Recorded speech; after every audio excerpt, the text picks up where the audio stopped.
ये कहानी है एक छोटे से गांव बलदेवपुर की, जहां पर गांव वालों का कहना था कि चुड़ैल का साया मंडराता है।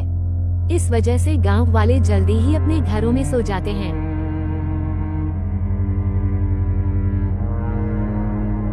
दादी, ये चुड़ैल वाली कहानियाँ सच में होती हैं या लोग बस डराने के लिए बनाते हैं? दादी, मुझे तो ये सब झूठ लगता है, भूत नहीं होते हैं। बेटा, हर कहानी में कुछ सच्चाई होती है। हमारे गांव में भी एक ऐसा सच छुपा है जिसे कोई मानता नहीं, लेकिन कोई भूलता भी नहीं। कौन सा सच दादी? मैं जानना चाहती हूँ। बेटी, हमारे गांव में 2 मुंह वाली चुड़ैल का साया है। गांव के पास एक घना जंगल, वहाँ एक बूढ़ी औरत अकेली रहती थी। लोग कहते थे कि उसके 2 चेहरे हैं, एक आगे और एक पीछे। वो औरत हमेशा काले कपड़े पहनती थी। दिन में किसी को दिखाई नहीं देती थी, लेकिन रात में उसकी अजीब सी हंसी गांव में गूंजती थी।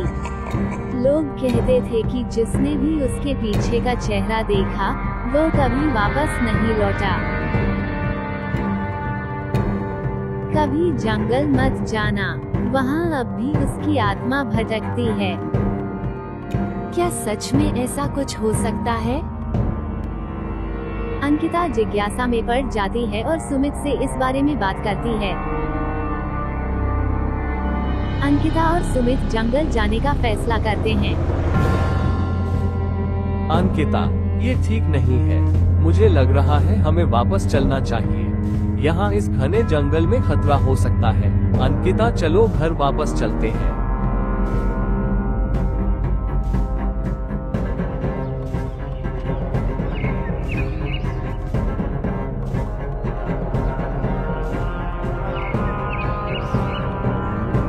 डरपोक मत बनो सुमित, सच जानने का यही मौका है। मुझे उस 2 मुंह वाली चुड़ैल का सच जानना है। मैं यहाँ से तब जाऊंगी जब मुझे उस चुड़ैल के बारे में पता लगेगा। आगे बढ़ते हुए उन्हें एक पुराना खंडहर मिलता है। वहाँ किसी की धीमी आवाज सुनाई देती है। उस खंडहर के पास बिल्कुल सुनसान अंधेरा था। वहाँ पर जाकर सुमित डर जाता है, लेकिन अंकिता साहसी थी, वह बिल्कुल भी डरती नहीं। चुड़ैल का चेहरा धीरे धीरे सामने आता है। उसका एक चेहरा बेहद खूबसूरत था, लेकिन जैसे ही वह मुड़ती है, उसका दूसरा चेहरा डरावना और घावों से भरा हुआ था। तुमने मेरी सच्चाई जानने की कोशिश की, अब तुम बचकर नहीं जा सकते। तुम्हें किसने मेरे बारे में बताया? सच सच बताओ, और यहाँ तुम क्या लेने आए हो? तुम क्या चाहती हो?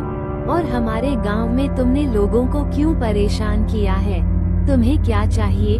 तुम हमें अपने बारे में बताओ, हम तुम्हारी मदद करेंगे, लेकिन हमारे गांव को छोड़कर चली जाओ। मेरी आत्मा को शांति चाहिए, लेकिन ये तभी होगा जब कोई मेरी कहानी सबको बताए। मुझे उम्मीद है तुम मेरे बारे में जाकर गांव वालों को मेरी कहानी बताओगे। अगर तुमने ऐसा किया तो मैं तुम्हारे गांव को छोड़कर चली जाऊंगी। चुड़ैल बताती है कि वो कभी गांव की एक साधारण औरत थी, लेकिन लोगों ने उसे झूठे आरोप में दोषी ठहराकर जिंदा जला दिया। बदले की आग में उसने शापित रूप धारण कर लिया।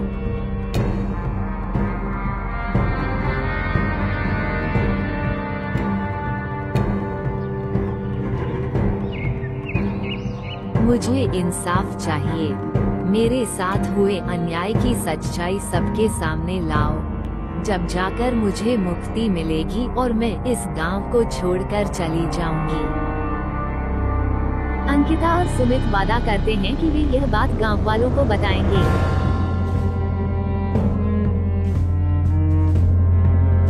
दोनों गांव लौटकर दादी और माया से बात करते हैं। माया चुड़ैल की सच्चाई जानती है और वो सबको इकट्ठा करके उसकी कहानी सुनाती है। वो औरत निर्दोष थी, हमने उससे अन्याय किया, अब हमें उसके लिए प्रार्थना करनी होगी। जंगल में चुड़ैल की आत्मा प्रकाश में बदल जाती है और शांत हो जाती है। धन्यवाद, अब मैं शांति से जा सकती हूँ। तुम्हारा धन्यवाद सुमित और अनीता, तुमने मेरी मदद की और मेरी कहानी गांव वालों को बताई। अब मैं शांति से यह गांव और जंगल छोड़कर जा रही हूँ। अन्याय कभी किसी के जीवन का अंत नहीं होना चाहिए। हर आत्मा को शांति पाने का अधिकार है। चुड़ैल की आत्मा को शांति मिल चुकी थी और गांव अब सुरक्षित महसूस कर रहा था। लेकिन जंगल के आसपास रहस्यमयी घटनाएं फिर से होने लगी। गांव वालों का कहना था कि वे रात में अजीब आवाजें और पेड़ों की छाया में किसी को चलते हुए देख रहे हैं। सुमित, क्या तुम्हें लगता है कि चुड़ैल पूरी तरह मुक्त हो गई?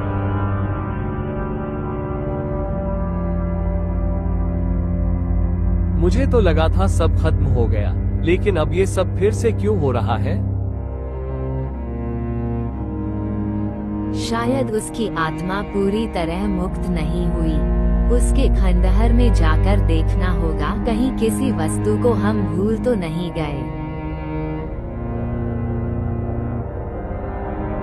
अंकिता और सुमित फिर से जंगल जाने का फैसला करते हैं। इस बार वे माया को भी साथ ले जाते हैं। शायद हमने उसकी आत्मा के साथ न्याय किया, लेकिन उसके शरीर के अवशेष अब भी यहीं कहीं हैं। जब तक वे उचित सम्मान के साथ दफनाए नहीं जाएंगे, वह पूरी तरह मुक्त नहीं हो पाएगी। तीनों खंडहर में पहुंचते हैं। वहां उन्हें चुड़ैल का पुराना घर मिलता है। घर के अंदर एक कोने में जली हुई हड्डियों का ढेर दिखाई देता है।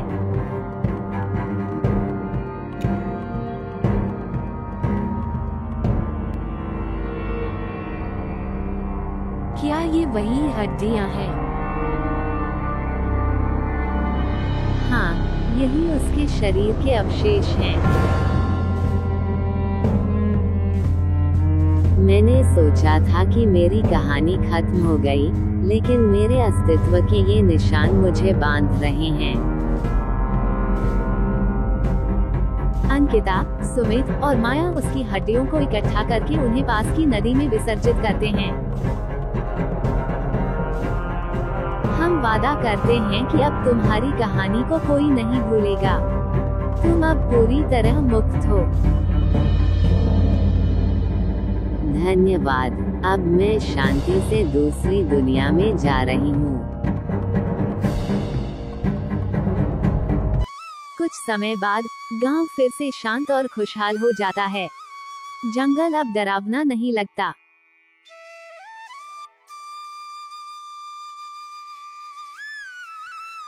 अब तो कोई डरावनी कहानी नहीं है, अंकिता।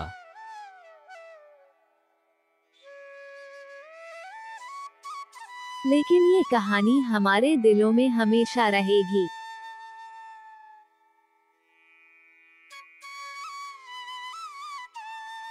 सच कहूँ तो ये कहानी हमें सिखाती है कि हर आत्मा को न्याय और शांति चाहिए।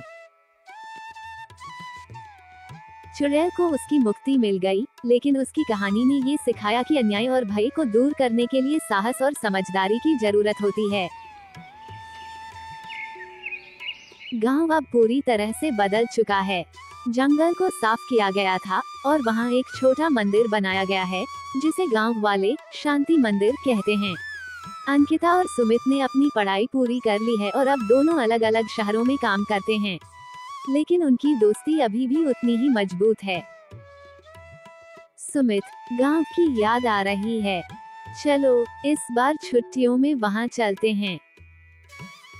बिल्कुल, लेकिन इस बार जंगल में नहीं जाएंगे, पक्का। अंकिता और सुमित गांव वापस आते हैं। गांव वालों का स्वागत बहुत गर्मजोशी से होता है।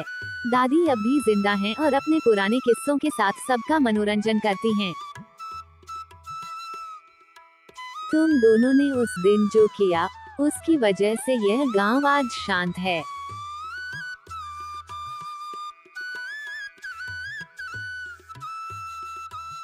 और हमने भी बहुत कुछ सीखा।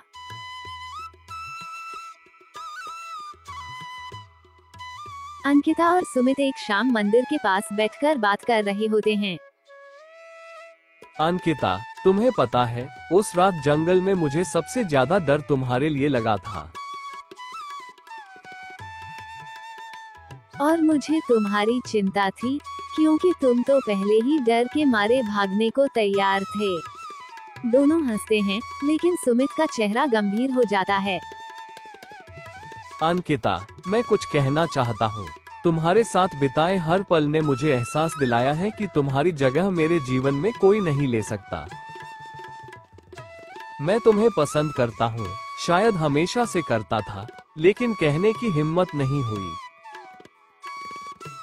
सुमित, तुम्हारे जैसा दोस्त मिलना मुश्किल है, और सच कहूँ तो तुम्हारे बिना मैं अपनी जिंदगी की कल्पना नहीं कर सकती। अंकिता और सुमित ने अपनी दोस्ती को एक नए रिश्ते में बदलने का फैसला किया। दोनों ने दादी और गांव वालों को ये बात बताई, और सभी ने उन्हें खुश होकर आशीर्वाद दिया। ऐसे मजेदार वीडियो देखने के लिए हमारे चैनल को सब्सक्राइब करें और घंटी का बटन दबाएं।